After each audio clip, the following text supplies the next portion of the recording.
The photograph appears ordinary at first glance. A faded sepia image from 1896. A one-room schoolhouse sits in the frame, its wooden walls weathered by mountain winters. Children stand in neat rows, dressed in rough-spun clothes that speak of poverty and hard work. Their faces are stoic, unsmiling, as was common in photographs of that era. To the side stands Danna, the schoolteacher, her posture stiff and formal. The image is a typical artifact from the late 19th century, a moment frozen in time. Nothing about it suggests anything unusual. Nothing about it hints at the tragedy it would eventually reveal. But this photograph holds a chilling secret, the kind of secret that takes more than a century to uncover. The viewer's eye is naturally drawn to the faces first, to the children and their teacher. But if you look past them, past Danna's rigid stance, your gaze falls on the chalkboard in the background. Something is written there. The text is faint, partially obscured by Danna's head and shoulder. The words are almost illegible, worn by time and the limitations of 19th-century photography. But they are not a lesson. They are not a scripture verse or a spelling assignment. They are a warning. The text on that chalkboard is barely visible, ghost-like impressions of chalk on slate. But modern technology would eventually reveal what it says, and when those words finally became clear, they would unlock a story of fear, illness, and a town that vanished from history. What was happening in this isolated community that would compel a schoolteacher to embed a desperate message in a photograph? The answer reveals a cascade of tragedy that began with good intentions and ended in catastrophe. The photograph was not part of any formal town archive. It was not catalogued or preserved with care. It was a single, unlabeled glass plate negative discovered by Bowen, an archivist working in the Special Collections Department of a Midwestern university. The negative was found in a cardboard box filled with unrelated items, a miscellaneous collection that had been donated years earlier and never properly sorted. Bowen was conducting routine inventory when he held the glass plate up to the light and saw the image trapped inside. Bowen explains that photographs like this one are remarkably rare from certain regions. This particular negative came from deep in the Appalachian Highlands, from a place so remote that even basic record-keeping was inconsistent. The box was marked with a single notation, handwritten in faded ink. The word Whisper Creek was written on the side. Bowen had never heard of it. A search of historical records turned up almost nothing. No census data, no land deeds, no newspaper mentions. Whisper Creek existed in a void, a community so isolated that it left almost no trace of its existence. The negative was fragile, more than a century old. Bowen knew it required specialized handling. He sent it to Dante, a digital restoration specialist who works with historical archives across the country. Dante's laboratory is filled with high-resolution scanners and computer equipment designed to bring clarity to damaged and deteriorating images. The process of scanning a glass plate negative is delicate and time-consuming. Each pass of the scanner captures thousands of data points, building a digital replica that can be enhanced and analyzed without risking damage to the original. Dante describes his initial focus when he began working on the Whisper Creek photograph. The university had commissioned the restoration as part of a local history project. The goal was to identify the children's faces, to see if any descendants could be located who might provide information about the community. Dante spent hours working on the facial details, adjusting contrast and sharpness to bring out features that had been lost to time. But Dante was the first person to notice something wrong. As he enhanced different areas of the image, his attention was drawn to the background. The chalkboard behind the teacher held markings. At first, Dante assumed they were lesson notes or perhaps a Bible verse. Many rural schoolhouses of that era used scripture as teaching material. But as he applied digital enhancement to that portion of the image, the chalk marks became clearer. The letters began to emerge, and what they spelled out was not a lesson. The enhanced image was sent to Ali, a linguistics expert who specializes in 19th-century American dialects and writing systems. Ali examines the photograph with the careful attention of someone trained to extract meaning from fragmentary text. The writing on the chalkboard is broken into pieces. Some letters are missing where Danna's head blocks the view. Others have faded beyond recovery, but enough remains to work with. Ali points out several critical details. The handwriting shows characteristics of formal penmanship training, the kind taught in teachers' colleges of the 1890s. The letter formation is deliberate and clear, not the rough scrawl of a child or an uneducated adult. This was written by someone with training, someone like a schoolteacher. The fragments are analyzed word by word. The first section reads, "Do not," followed by a gap, then S, and what appears to be CK. Below that, partially obscured, is con, followed by another gap, and G and N. Ali reconstructs the message using context and knowledge of period vocabulary. The full text, when assembled, reads, "Do not trust the sick. Contagion. Leave." The words are stark and terrifying. This is not a lesson. This is a warning. And it was written by Danna, the teacher standing in the photograph, who positioned herself to just barely reveal the text to anyone who might look closely enough. The warning transforms the entire nature of the investigation. This is no longer just a forgotten photograph. It is evidence of a crisis. Jalen, a local historian who has spent decades researching Appalachian communities, is brought into the project. Jalen has access to archives that most researchers never see, collections held by small historical societies and family attics scattered throughout the mountain regions. Jalen provides crucial context about Whisper Creek. The town was founded sometime in the 1870s on a remote plateau accessible only by rough mountain trails. It was a farming community, intensely insular and deeply religious. The residents were suspicious of outsiders and relied on their own closed network for everything from trade to justice. The community was dominated by one figure, a man named Orion who served as both the town preacher and the de facto mayor. Orion's word was law in Whisper Creek. The town did have a physician, a man named Briggs, but records suggest Briggs was elderly even in the 1890s, and his medical training dated back to the 1850s. His methods were archaic, rooted more in folk tradition and religious belief than in the emerging scientific medicine of the era. For a community like Whisper Creek, Briggs was considered adequate. They had no frame of reference for modern medical care. Jalen's research uncovers another critical detail. Danna was not from Whisper Creek. She was not a local girl who had learned to read and taken up teaching. She was an outsider. State records show that Danna was an educated woman from a city, recruited by a Presbyterian missionary program that sent teachers into remote territories to bring formal education to isolated children. She arrived in Whisper Creek in early 1896. The missionary society that sent Danna kept copies of her correspondence. These letters, preserved in their archives, provide a window into her experience. The first few letters are hopeful.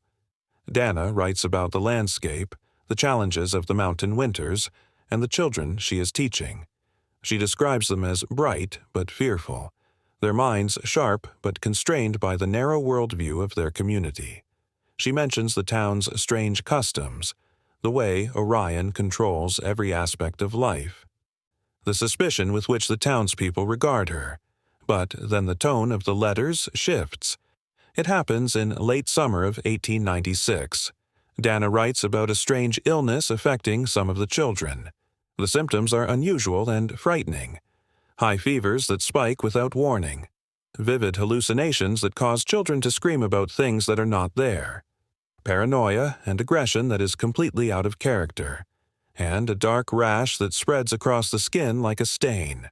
Danna writes that she has gone to Briggs, the physician, asking for his assessment. But Briggs does not treat the illness as a medical emergency. He declares it a spiritual failing, a punishment sent by God to test the faith of the community. Orion agrees with this diagnosis. He orders prayer and fasting, not medicine. He tells the families to keep the afflicted children isolated and to pray for their souls. The idea that this might be a contagious disease, something that could be treated or at least contained through quarantine and medical intervention, is rejected as faithlessness. Danna's letters become increasingly desperate. She recognizes what is happening as a medical crisis. She has seen illness before, has read about outbreaks and epidemics. She knows this is not divine punishment. This is something that can be understood and fought if only they will seek help. She pleads with Orion to allow her to send for a doctor from the nearest city, to bring in someone who might know what they are dealing with. Orion refuses. He declares the town under a form of quarantine, but it is not a medical quarantine. It is a spiritual lockdown. He orders that no one is to leave. No word of the affliction is to reach the outside world. Orion believes that if outsiders learn of the sickness, they will spread panic and lies about Whisper Creek. Worse, he believes that outside interference will only increase God's wrath. The town must face this trial alone.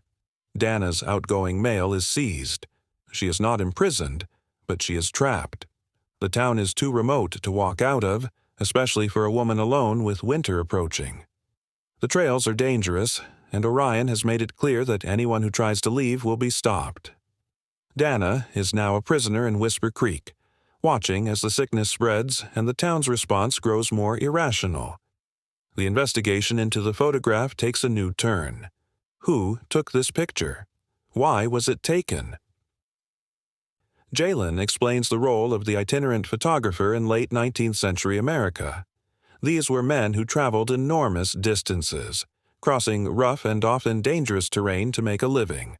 They would arrive in isolated towns unannounced, set up their equipment, and offer to take portraits. For places like Whisper Creek, such a visit was a rare and special event. Records show that a photographer named Jensen passed through the region in September of 1896. Jensen was known for working the Appalachian circuit, traveling from town to town with his wagon of equipment. His arrival in Whisper Creek would have been one of the few times the town had contact with the outside world. For Danna, it was an opportunity, perhaps her only opportunity. The photograph was staged. This much is now clear. Danna positioned herself carefully, standing just so, her head and shoulder partially obscuring the chalkboard but not completely covering the message she had written.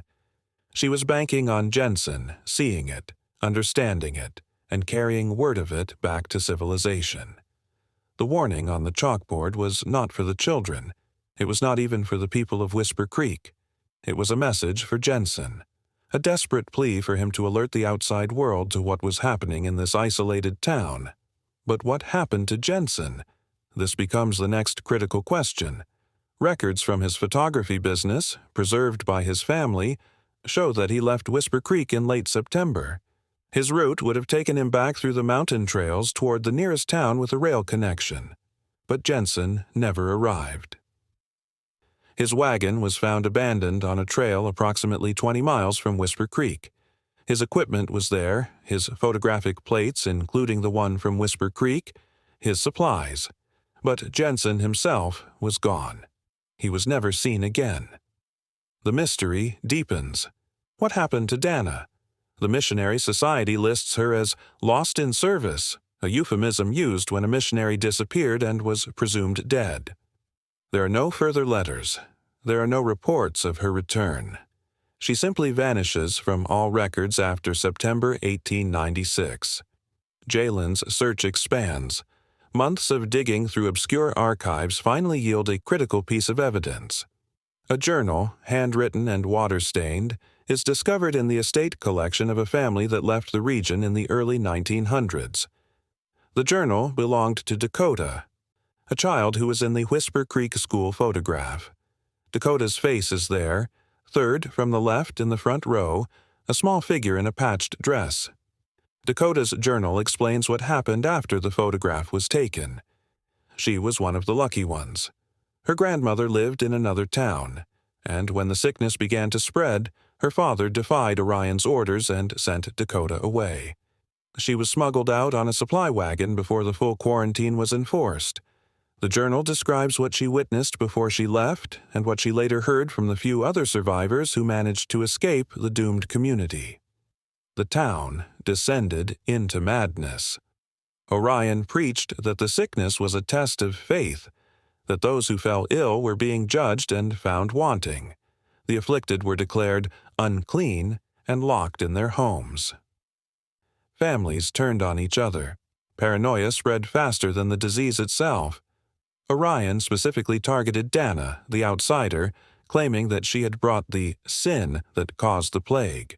He accused her of poisoning the children's minds with her education, with her ideas about medicine and the outside world. Dakota's journal ends with a chilling entry. She writes that by the time winter came, Whisper Creek was silent. Supply wagons stopped going there. The few people who tried to investigate found empty buildings and no signs of life. The town had consumed itself. But what was the sickness? This question drives the final phase of the investigation. Christian, a medical historian with expertise in historical epidemics and poisoning cases, is asked to analyze the symptoms described in Dakota's journal and in Danna's letters. The pattern of symptoms is distinctive: high fever, hallucinations and paranoia, violent behavior, dark rashes. Christian recognizes it immediately. This was not a contagion in the viral or bacterial sense. It was not influenza or typhoid or any of the common epidemic diseases of the 1890s. The symptoms are a textbook case of ergotism, also known historically as St. Anthony's fire. Ergotism is a form of poisoning caused by a fungus called ergot that grows on rye and other grains. The fungus produces alkaloids that, when consumed, cause severe neurological and vascular symptoms. Christian explains how this happens. In damp conditions, ergot fungus infects grain crops. It is not always visible, especially if the grain is ground into flour. When people eat bread or porridge made from infected grain, they ingest the toxins. The symptoms can range from mild to catastrophic, depending on the concentration of the fungus and the duration of exposure. In severe cases, people experience exactly what Danna described: hallucinations, paranoia, gangrene in the extremities causing dark discoloration, convulsions, and death. Whisper Creek was a farming community that grew its own grain. If their rye crop was infected, which is highly likely given the damp mountain climate, the entire town would have been consuming poisoned food. The children would have shown symptoms first because of their smaller body size. But eventually, everyone eating the contaminated grain would have been affected. Danna was right. It was a medical crisis. But she could not have known the true cause. The connection between ergot fungus and these symptoms was still being established in the medical literature of the 1890s. Danna recognized that people were sick, that it was not divine punishment, and that outside help was needed. She was correct on all counts. But Orion's response, hoarding the grain and turning the community inward, was the worst possible action. He sealed their fate. The quarantine meant that Whisper Creek continued to eat from its poisoned grain stores. As winter approached and outside food sources disappeared, the concentration of the toxin increased. The hallucinations and paranoia would have been amplified by isolation and fear. The town turned on itself. People locked away their sick family members. They accused each other of witchcraft and evil. And at the center of it all was Orion, convinced he was leading his flock through a spiritual trial, when in reality he was orchestrating their destruction. The photograph takes on new meaning now. It is no longer just a portrait of a forgotten school. It is the only surviving evidence of this tragedy. It captures the last moment of normalcy in Whisper Creek, taken just as the crisis was beginning to spiral out of control. The children in the photograph, their faces solemn and still, had no idea what was coming. Danna knew. She knew enough to be terrified, And she used the only tool available to her, a piece of chalk and a moment when Jensen's camera was focused elsewhere, to try to save them. Her warning was tragically accurate, though not in the way she understood. Contagion. Leave. There was indeed a contagion, a poison spreading through the community, killing them slowly and driving them mad. And leaving was the only solution. But Orion made sure no one could leave. He trapped them all in a nightmare of his own making, convinced until the end that he was doing God's will. Jensen, the photographer, almost certainly saw the message.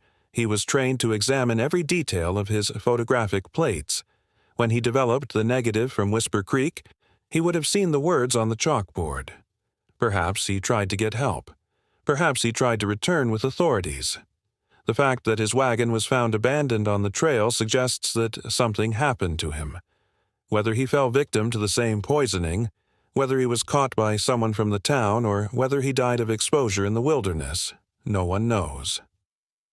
The photograph is a message in a bottle that took more than a century to be understood. It traveled through Jensen's possession to an unknown archive, then to a university collection, then to Bowen's careful hands, then to Dante's scanner, then to Ali's linguistic analysis. Each person in that chain brought a piece of the puzzle, a skill or insight that was needed to unlock the full story. History is filled with these silent testimonies, objects that carry stories, waiting for the right combination of technology and curiosity to bring them to light. The Whisper Creek photograph is a reminder that the past is not as settled as we think. There are secrets embedded in images, in documents, in artifacts sitting in dusty boxes in archives around the world. Each waits patiently to be discovered.